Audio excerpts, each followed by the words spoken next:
All right, welcome back, everyone. We're diving into some pretty fascinating stuff today. Yeah. We're going to be looking at what a Trump presidency might mean for the war in Ukraine. Big topic. Huge. And we've got some great sources to help us unpack it all. We've got articles from the Washington Post, Reuters, even ABC News. A lot to cover. Yeah, and it's already a bit of a puzzle, isn't it? We've got these conflicting reports about a call between Trump and Putin, the Kremlin and the Biden administration. Well, they're definitely not singing from the same hymn sheet. Different pages, yeah. And all this is happening with Yeah. a backdrop of record drone attacks. Yeah. So, big question for our deep dive today is, What's it all mean? what does it all mean? Like, what can we actually glean from all this about the future of this war? And what does it mean for, global stability? You hit the nail on the head. What I find so fascinating is how much this early uncertainty tells us about the kind of foreign policy we might see under Trump. It really highlights just how complex the situation is, with all these different players trying to control the narrative. Yeah.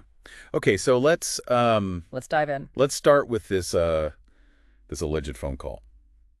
The Washington Post and Reuters, they both have sources saying it happened, Right. but the Kremlin's straight up denying it. Completely denying it. Why? It's strategic communication, pure and simple. Okay. Think of it like a chess game. Every statement is sending a message. Oh, I like that. So for Trump, right, admitting he spoke to Putin, that could be seen as weakness by his opponents, maybe like he's caving to Putin already. Giving in already. But by staying silent, he keeps everyone guessing, which can be a powerful tactic. It's true. Keeps those cards close to his chest. Okay, so that's Trump. What about Putin? What's he gained by denying the call? Oh, now that's where it gets even more interesting. Could be Putin downplaying Trump's influence, Okay. projecting this image of Russia being in control, Right. or, and this is a little more unsettling, it could be a deliberate attempt to sow confusion and distrust among Western allies. Oh, wow. This feeds right into what's called information warfare. Controlling the narrative, manipulating perceptions, it becomes a weapon in itself. So even something as simple as a phone call or the lack of confirmation of it becomes this This strategic move. yeah, that's crazy. It's part of a bigger strategy. For someone like me just trying to follow this and understand what's going on, it feels like we're starting in a fog. It's true. This fog of uncertainty, it makes it so hard to predict Trump's next moves on the foreign policy stage. Yeah. And it really underscores how important it is to look at everything with a critical eye. Think about who's saying what and why. One thing that really stood out to me during the campaign was Trump's promise to end the war in Ukraine in a day. In a day. It sounded, I don't know, a little too good to be true. He was also very critical of all the aid that the U.S. is sending to Ukraine. Right. Very different from Biden's approach. Yeah, totally. So what are his options to actually achieve this rapid peace? Are there any realistic options? That's the million-dollar question, isn't it? Feels like it. Trump's campaign rhetoric definitely painted this picture of wanting a swift resolution. Right. But the situation on the ground in Ukraine is Bessie. incredibly complex. It's not a light switch you can just turn on and off. No, it's not. Some analysts believe he might pressure Ukraine into giving up territory. Really? But that would be incredibly unpopular both in Ukraine and among U.S. allies. It would be a tough sell. Very tough. Yeah. Another possibility is using economic incentives or threats to try and sway Russia. Okay. Maybe even attempt direct negotiations with Putin, Okay. aiming for some kind of grand bargain that addresses both sides' concerns. So those options, are they even feasible? Even if those options were on the table, Yeah. their feasibility and long-term consequences very much up for debate.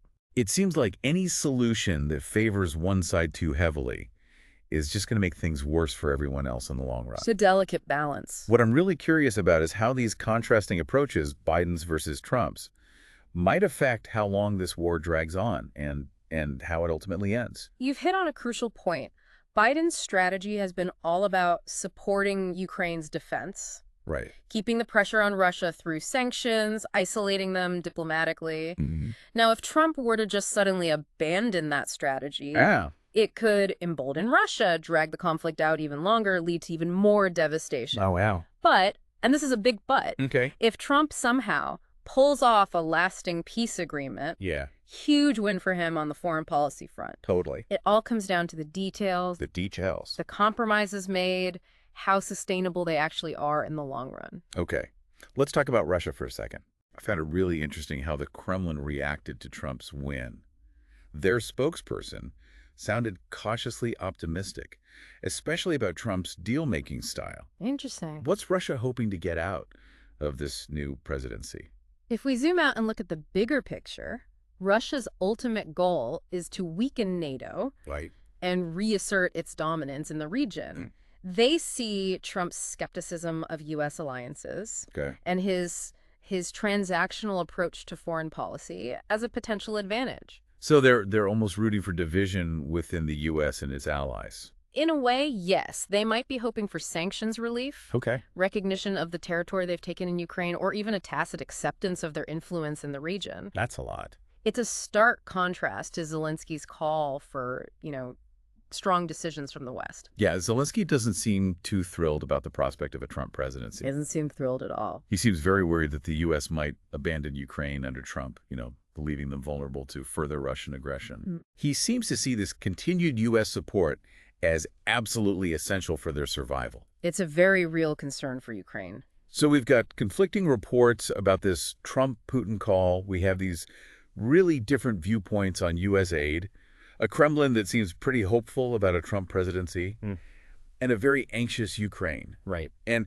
to top it all off, we've got this sudden escalation of drone attacks between Russia and Ukraine. Yeah, it's like everybody's trying to make a statement. It's a lot. It's a lot going on. The timing of these attacks is definitely not a coincidence. So walk me through this. We've got record numbers of drone attacks happening just as the U.S. is going through this incredibly tense election and this transition of power. Okay. How are these events connected? It's highly likely that both Russia and Ukraine are trying to establish a strong position Okay. before any potential negotiations begin. Interesting. Russia might be flexing its muscles, Showing off. showing they're serious, while Ukraine could be demonstrating their ability to retaliate. So they're not backing down. They're not going to be intimidated. It's a high-stakes power play. It is. Everyone trying to gain leverage before the new administration takes over. Exactly. And this escalation just underscores how crucial it is to understand what Trump might do next. The consequences of misreading the situation, they could be enormous for everyone involved. It's almost like we're watching a thriller unfold in real time. It really is. And then we have Biden trying to use this transition period to advocate for continued support of Ukraine. But how much can he actually accomplish with a Republican-controlled Senate? That's a really important question. They haven't exactly been the biggest fans of sending aid. While Biden can certainly make his case, a Republican-controlled Senate, Yeah. they could very well curtail future assistance to Ukraine. And what would that mean for Ukraine? Well, it could have a significant impact on Ukraine's ability to defend itself, potentially shifting the balance of power in the region. Wow. It feels like every piece of this puzzle is connected to something bigger. It absolutely is. Yeah. We're still in the very early stages of this transition. Things are changing so rapidly. Rapidly. What's important now is to stay informed, consider different perspectives, and really think critically about the information that's coming out. Absolutely. This has been so insightful. We've covered the mystery of the Trump-Putin call, Trump's stance on the war, and the potential options he might consider, the Kremlin's reaction, and these escalating drone attacks. A lot. And it seems like the transition of power in the U.S. is adding a whole other layer of complexity. A whole other layer. What's next on our deep dive agenda? Let's delve deeper into those potential friction points during this transition between the Biden and Trump administrations. Okay. We should also examine how the changing political landscape in the U.S. might affect the global response to the war. Sounds like there's a lot more to uncover. Stick with us. This is just the beginning. So as we were saying, this transition period, it's going to be a delicate dance, diplomatically speaking. Biden's team is laser focused on cementing their achievements, reinforcing support for Ukraine, while the incoming Trump administration is probably mapping out their own strategy. Right, and as we've seen, those strategies could be vastly different. You got it. It's like we're watching these two ships passing in the night, almost. Yeah, good analogy. So what potential clashes might we see during this handover? One that immediately comes to mind is the ongoing aid to Ukraine. The money and the military stuff. Exactly, the military and financial aid. Biden has committed to delivering all the approved aid by January 20th. Okay. But a Republican-controlled Senate, they might be a little hesitant to approve any further funding. Interesting. So you could have this real tension with Biden pushing for continued support Right. and Trump potentially signaling a shift in policy. So a potential funding showdown It's possible? that would send a pretty clear message to both Ukraine and Russia. Oh, yeah, for sure. Okay, so that's the money side of things. What about the diplomatic front? Oh, that's another area where things could get interesting. Go on. Biden has been working hard to rally international support for Ukraine, essentially isolating Russia on the world stage. Right. But Trump, well, he's expressed admiration for Putin in the past. Yeah, he has. And even hinted at a willingness to, reset relations with Moscow.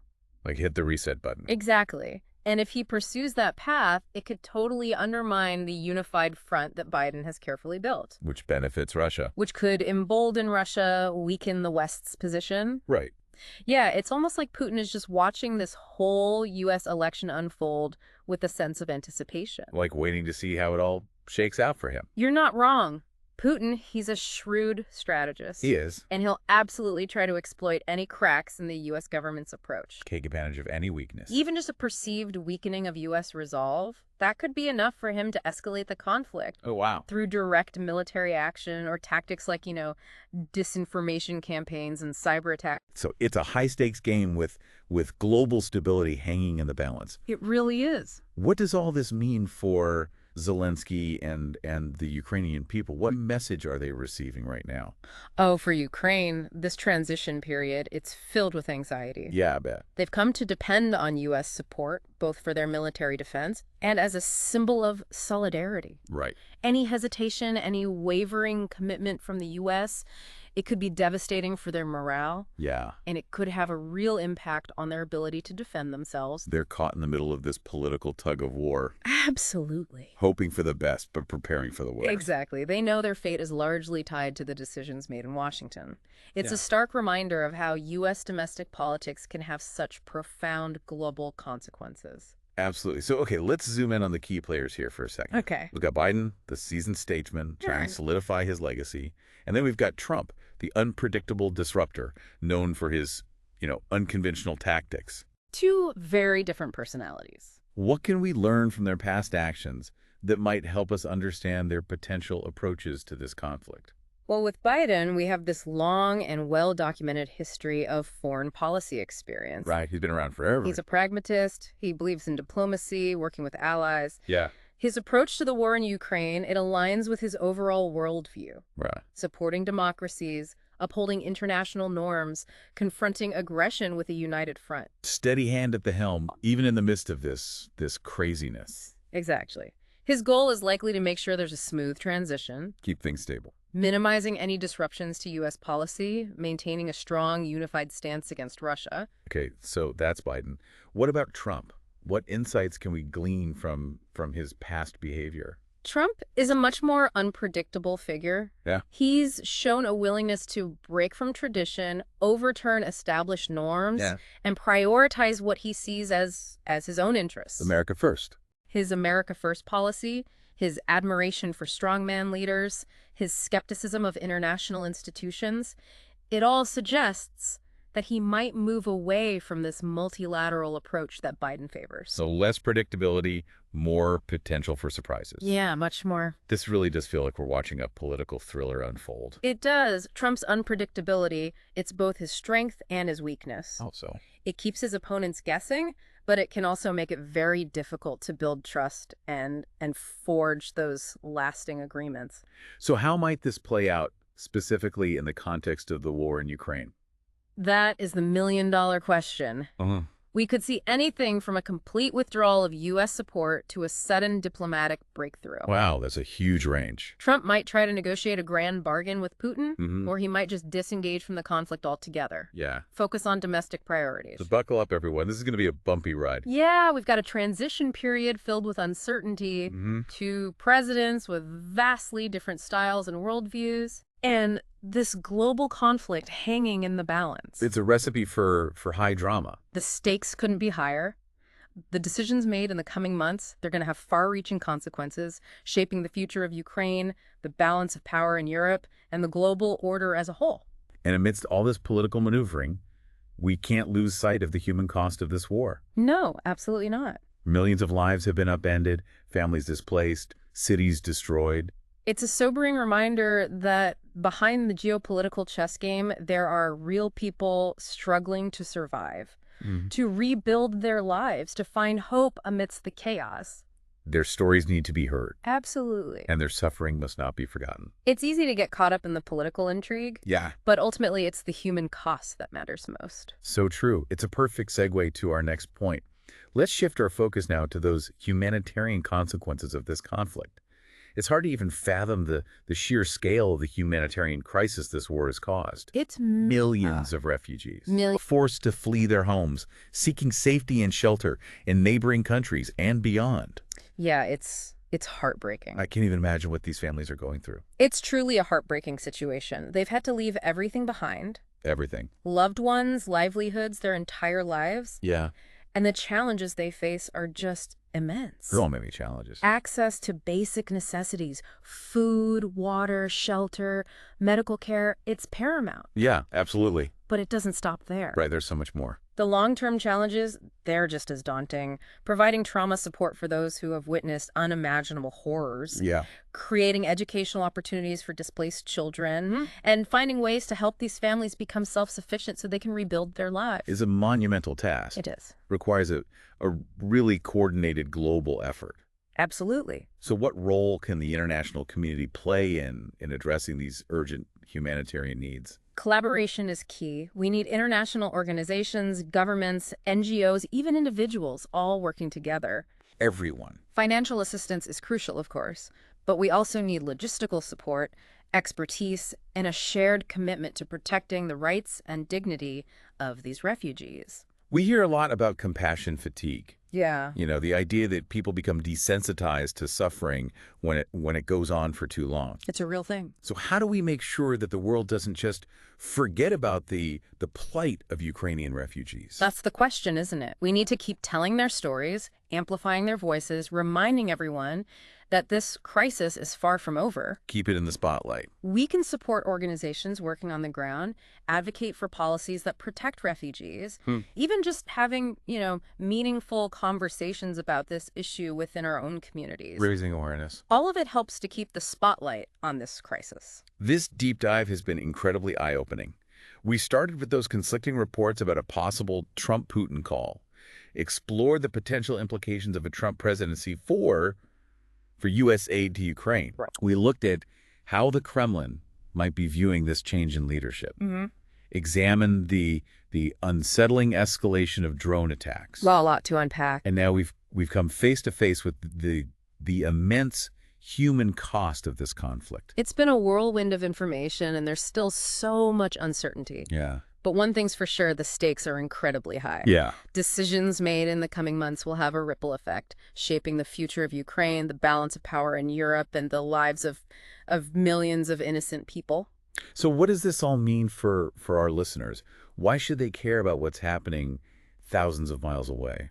This conflict, though geographically distant, has consequences that reach far beyond the borders of Ukraine. It really does. Reminds us how interconnected our world truly is, how fragile peace can be, and how important it is to stand up for what's right, even when it's difficult. It's a call to action. Absolutely. We can't just be passive observers, whether it's supporting humanitarian organizations, staying informed, having thoughtful conversations, or holding our leaders accountable. We all have a role to play in creating a more peaceful and just world. We all have a part to play.